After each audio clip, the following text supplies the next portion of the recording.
Bienvenue au domaine, Jean-Baptiste Adam. Alors moi je suis Laure, la 15e génération du domaine. En 2014, on a fêté nos 400 ans et aujourd'hui on représente l'un des plus vieux domaines familial alsaciens.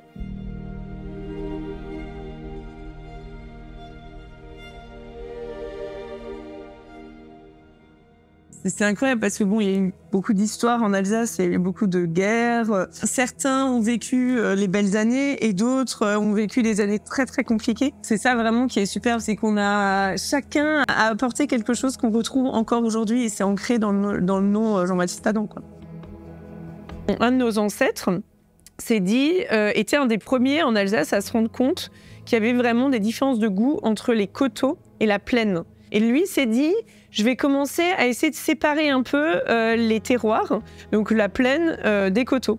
Donc nous, aujourd'hui, on se dit, bah évidemment, on sait que les grands crus sont en coteaux, que c'est meilleur que la plaine, mais à l'époque, en fait, eux, c'était plutôt l'inverse. Hein, la plaine était beaucoup plus facile à travailler avec les animaux. Donc souvent, ils échangeaient même de la plaine contre des coteaux pour le côté plus pratique, quoi. Par exemple, celui-ci fait 5300 litres et on voit écrit JM Mangold 1900. Donc celui-ci a été construit en 1900 et nous aujourd'hui c'est vraiment notre fierté de continuer à les utiliser. Et donc on a décidé il y a à peu près 15 ans d'installer dans tous les foudres un système qui permet de contrôler et de changer la température. Et donc on a juste à appuyer sur un bouton, moins, plus, et on peut changer la température. Donc c'est génial parce qu'aujourd'hui on arrive à garder les foudres de nos ancêtres, mais on arrive quand même à avoir aussi le côté moderne. Donc rien que pouvoir contrôler la température, ça change tout à la vinification.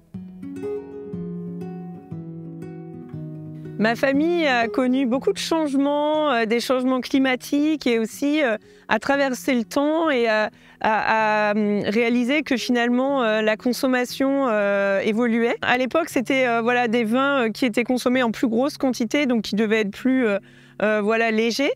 Aujourd'hui, les gens cherchent des vins secs et surtout, ce qu'on recherche, c'est des vins qualitatifs, avec plus de corps, plus de matière, de la fraîcheur. C'est après la Seconde Guerre mondiale, finalement, que les Alsaciens ont eu un déclic.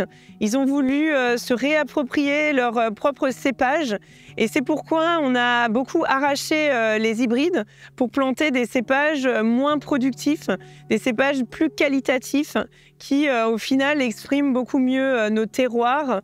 Et aujourd'hui, on remarque vraiment la différence, évidemment, dans les vins. Allez, santé!